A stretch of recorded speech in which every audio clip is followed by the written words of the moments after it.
The raison d'etre of all railways were the crack top-link expresses. The LNER had the Silver Jubilee,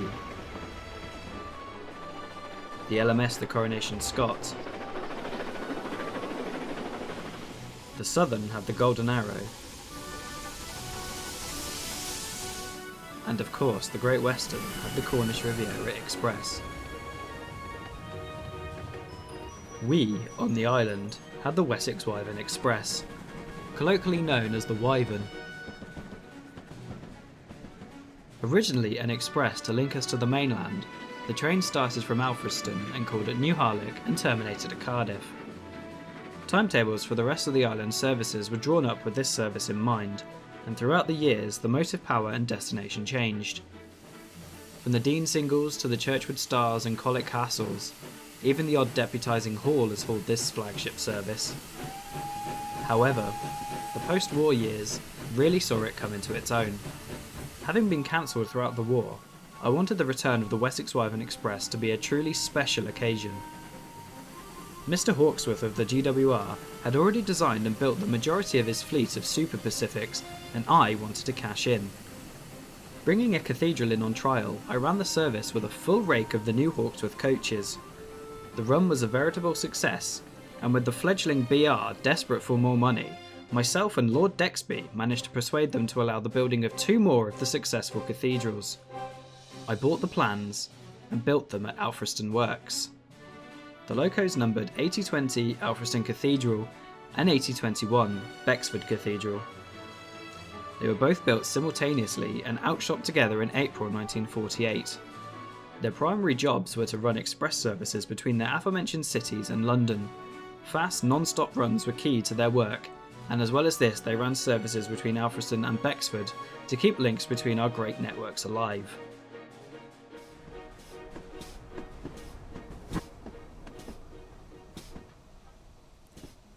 Wake up, young'un! Do some work like me.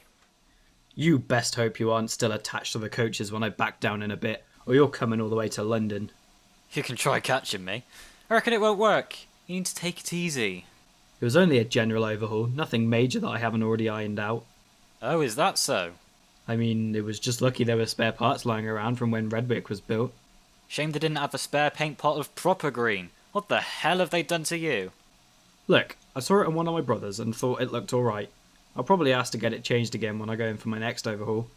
I believe it was 8003. They did it as a PR stunt when he went to the Eastern region in the Loco trials. Same year you were built. It was LNER, Apple Green. LNER? Apple Green? Yes. Ew, get it off me! Get wrecked. I suppose that'll be why the workmen kept asking me if I was sure. I thought they meant sure. Didn't think it was that difficult to differentiate between me and a 280 tank engine, but there we go.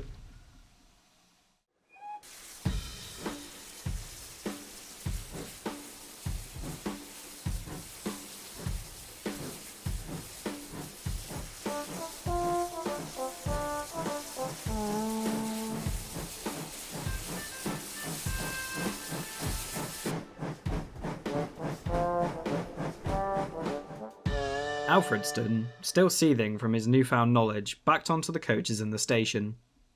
A complete set of Hawksworths, in traditional chocolate and cream, usually looking the part with Alfredston and a matching faux GWR livery.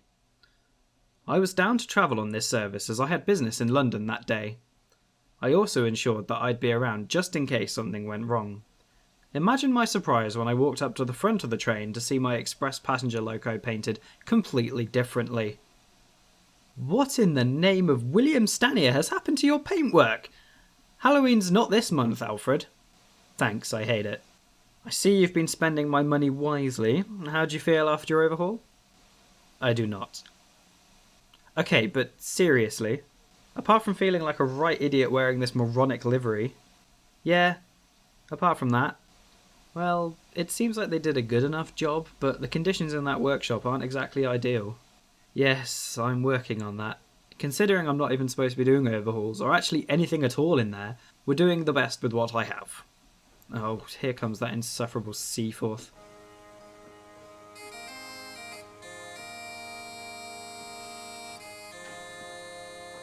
ha! What a sight! We'll start calling you the Green Goblin. Surprised you could see me from over there with those massive flaps around your face. Do not call them flaps. They are sophisticated deflecting devices to stop smoke obscuring my driver's view. They're flaps. I mean, that matches his nickname quite nicely. Okay, stop bullying the sensitive LMS loco, or I'll give you flaps, Alfredston. They're not flaps! You see, on the Great Western, our exhaust is strong enough to completely clear our boilers. Alright, that's enough. Hey, pilot, do you know what Seaforth and a bird have in common? I have no idea, Alfredston. Whatever could it be? Flaps. Alright, that's it. You started it. I didn't ask for your opinion on my livery. So what? I heard you. You hate it. Just because I hate it doesn't mean I give a crap about your opinion on it. But, yeah, you heard. Alright, you two, please shut up. Sorry, sir. You don't need to get into arguments with the likes of him. You're 10 times the loco he'll ever be. Also, you have an even number of cylinders. Compensating for something. Yeah, my massive girth. Oh. A few moments later, the wholesome meeting was interrupted by the guard's whistle, and Alfreston stormed off into the morning. Could the station first aider please make their way to platform 3? The steam locomotive on platform 3 has just received severe burns.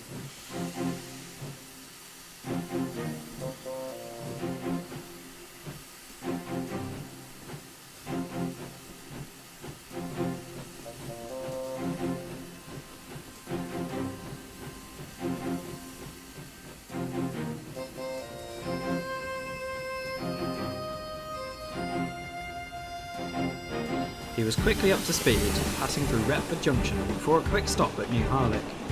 The next stop was the Welsh capital of Cardiff, followed by Newport, and from there it was a non-stop dash to London.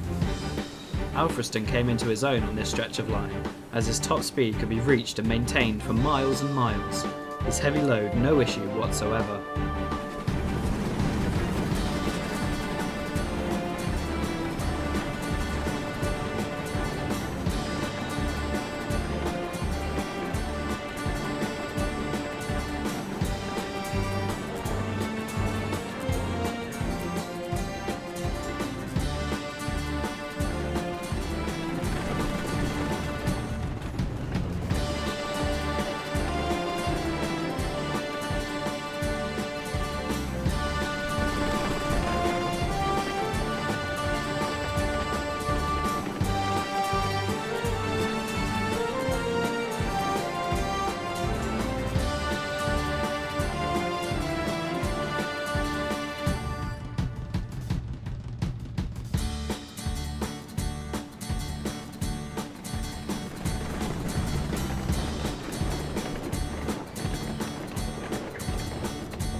Train now arriving at platform 3 is the Wessex Wyvern Express from Alfredston. If you see any abnormally large seagulls, please do not let them off the train, they are a health hazard. We finally pulled into Paddington 6 minutes The early. second half of season 2 of SWP, please come to the Lost Property Office. How was that then, Alfred? I absolutely loved it, felt really good. The workmen at Alfreston really did a good job. I'm glad to hear it. I have a few meetings here in London today. I may not make this afternoon's return service. Okay, sir. I'll see you tomorrow if not. I'm sure you will. Please I do turned not on my talk heel to and the left weird for man the in underground black station. suit who is talking to steam engines. He may Alfreston be waited for his a coaches to be himself taken and away the before he traffic shunted public. off to Rainlar Bridge for the afternoon.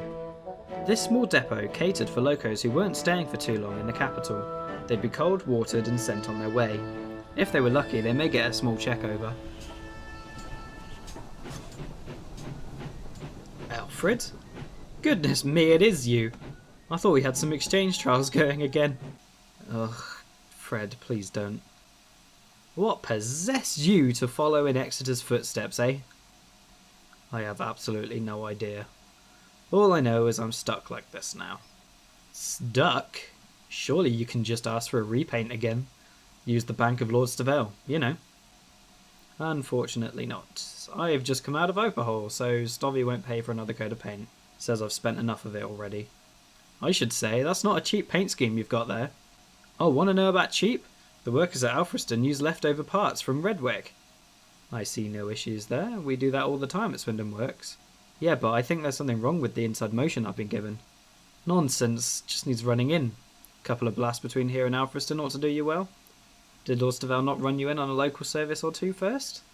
He would have, but Robert, his son, is the shedmaster, and he wanted me out as soon as possible. That young man should know better. He's just inexperienced. I'm sure he'll get it right next time. I'd have him sacked. He should know this. It's Rule 1. Indeed it was Rule 1. This error in judgment, however, went unnoticed by myself.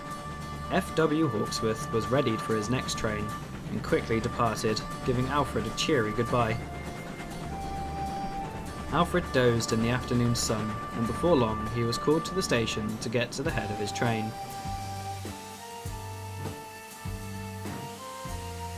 His departure from the capital was textbook. Sure-footed and powerful, Alfred was able to lay down his full power on the dry rails, and before long he was up to cruising speed and heading through the Berkshire countryside. He had settled into his stride and was comfortably powering along when suddenly... Ouch! Driver, my inside motion! Stop, please! He came to a stop at a small wayside station. His crew checked his inside motion but found nothing amiss. Alf, we can't find anything wrong. I've oiled your motion again, but there's not a lot more we can do. It all seems in perfect order. Well, the pain has gone again, I must say. It felt like a strain. Right, well, once we're back on the island, we'll check you over again, but let us know the second anything happens again. Of course. The remainder of Alfred's journey went by without much in the way of incident, although he was taking it a lot more gingerly than before. He could be found that evening over one of the inspection pits. The workmen were attempting to find an issue with his inside motion. Alfred insisted there was something amiss, but the workmen found nothing of note. As such, he could be found at the head of his train the next day, waiting to leave once more. Come on then, lad. It's just a routine run, nothing to worry about. I hope you're right. I have a funny feeling about this. That's just nerves. Yesterday we ran you in. We've sorted any issues we found. I mean, we haven't actually found the issue. We've given you an extra oiling round. That should do us. Now come on, we've got some mileage to cover. His driver opened the regulator and the Pacific made his trademark spirited departure from the island's capital. The run was routine, precise, until... Passing through Twyford on the home straight to London, a sudden pain shot through his inside motion once more.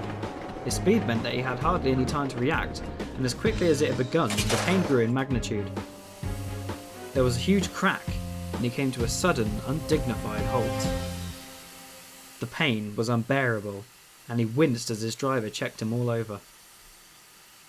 Your inside motion, Alf. I don't quite believe I'm seeing this. What's happened? It snapped. Sheared, clean in half, both sets. That explains the excruciating pain. That it does, Alf. Hopefully we'll have some assistance soon and we'll get you out of here. A grubby hall backed onto Alfredston in his train and dragged him to Maidenhead, where he was detached, the train being taken on by a classmate that he didn't see.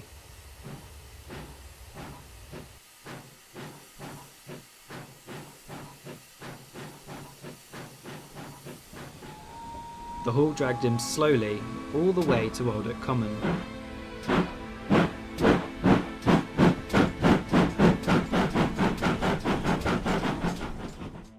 was confirmed that his inside motion had been completely destroyed in the incident. You should see the mess in here, Alf. It's not pretty. I'd rather not. Well, well, Alfred. This isn't how I expected to be seeing you today. Lord Stavell, I'm most ashamed of this dismal display. I've brought embarrassment to our island. You've done nothing of the sort. This wasn't your fault at all. I've spoken to Mr. Stard in Redwick, and his cathedral, your brother, has just failed catastrophically too. Bradford, my dear man. Stubby, you've heard the news then? You've heard it too, then. News travels fast. My poor Alfreston failing in such a public fashion. Alfredston? I'm on about Redwick Cathedral. He's just committed honourable seppuku on the Redwick flyer. You what? You heard? Redwick's hardly out of the factory, and his parts have just corroded, and finally he failed in spectacular fashion last night. Just when I thought I was getting somewhere. BR will love this. I've been made to look like a fool. This is most interesting. Oh, I'm sure it is. No, you misunderstand. The components that failed on Alfreston were parts we put on him during his most recent general overhaul. They're spare parts from Redwick Cathedral, cast at the same time. You don't think? Dodgy materials. I wouldn't put it past BR. The scheming little... You really believe BR would do this on purpose? You don't know what they've put me through. And what they're still putting me through. Well, if it's any consolation, they've started my railway too. I wouldn't trust their intentions as far as I could throw them. Look, Stubby, just let me know if you find anything amiss with those parts, would you? I'll share my workers' findings with you as soon as I have them. I've actually got to get him home from Old Oak first. You don't have a spare engine, do you? As if. I thought not. I'll have to pull something out of my derriere as usual. If you'll let me go now, Stubby, I've got to order some new parts. Good day to you, Bradford. I came straight here after that phone call. So you see, it seems logical to assume that both yourself and Redwick have fallen foul of inadequate metal being used. Whether it's badly forged or the raw materials are tampered with, we don't know. Although, we'll find out more when we get the broken parts back to Alfreston for analysis. For now, once your crew have made you safe, you'll be a 2-cylinder engine. Oh goody, my favourite. Obviously you won't be getting yourself home by your own power. I'm already looking into this issue. It was at that point that a castle backed into the coaling stage next to Alfredston.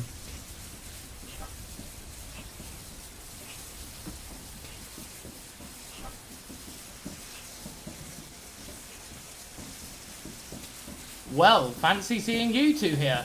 Alfred, Lord Stavell, what a pleasure. North Star? What's happened to you? Shouldn't you be getting ready for the return of Wessex Wyvern? You've obviously not heard the news. I've been sat in the shed for most of the day. I've got a Bristol train to take soon. Oh no you don't. What do you mean, sir? I'm going to have a word with the foreman. There's got to be another engine that can do that. I need you on the Wyvern this afternoon. Me? On the Wyvern? At such short notice? Yes, I need you to drag Alfreston with you too. You don't ask for much, do you, sir? I'll go make some arrangements. I need this North Star. I could do with you back on the island too, especially if Alfreston's repairs take much longer than a day or two. This is where I wish I hadn't sent 8022 away to the Midland region. I hurried away to the foreman's office, and after some heated discussions and a small amount of bribery, I got him to agree to swap North Star onto the Wessex Wyvern. Not long later, North Star and Alfreston were seen backing onto the stock in the platform at Paddington. You know the stops, don't you, North Star? I was doing this run since before your class were even thought of, Alfred. It's Newport, Cardiff, New Harlech, and Alfredston. Alright, yeah. Of course. The journey was tough for North Star, who was battling the length of the train, as well as the dead weight of Alfredston. Any passengers for the Wessex Wyvern Express service? Bad luck.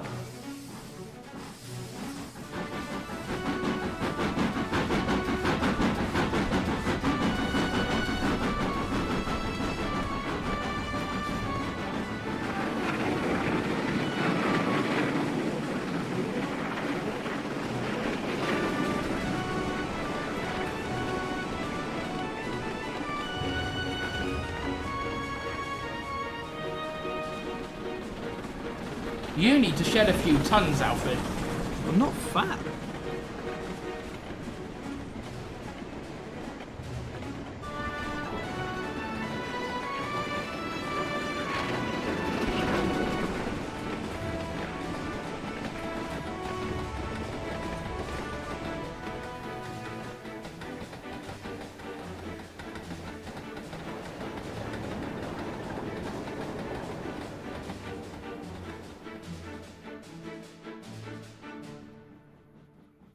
They arrived back into Alfredston, North Star taking himself over to the shed as quickly as possible.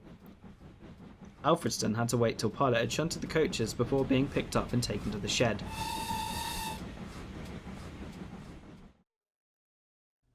That evening, the workmen analysed his broken parts. The results were damning. Just as we thought, Alfred.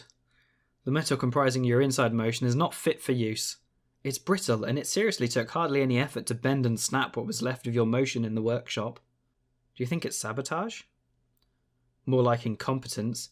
If they'd used new Wessex metal, we wouldn't be in this mess at all, and Redrick Cathedral wouldn't be either. That was what my old parts were made of. Indeed it was. So we're currently in the process of ordering more metal from our new Wessex foundry. In the meantime, we're refurbishing your old inside motion for it to be fitted to you as soon as possible. That'll do as an interim fix. Thank you, sir. No problem at all, Alfred. I would fix your livery too whilst you're out of action, but you've only just had it applied, and I'm not prepared to pay for another new coat of paint just yet. Yes, sir, I understand. I think I'm coming round to it, actually. Well, if you're sure. Anyways, if you'll excuse me, I have a difficult phone call to make to Mr. Stard. Oh, before you go, sir. Yes, what is it? I don't know if it's worth mentioning, but Robert didn't give me my allotted running in before he sent me into frontline service after my overhaul. I don't know if it's got anything to do with it. I just thought you ought to know. Interesting. I can't imagine he did that on purpose. I'll have a word with him all the same. I left Alfreston with this news, and he began chatting to the other engines about his escapades that day. Words such as sabotage were quickly and excitedly brought into the conversation. Although I shared their sentiment, I was quickly beginning to wonder if Alfred was just an unexpected result, and the sabotage target lay squarely at Mr. Stard's doorstep.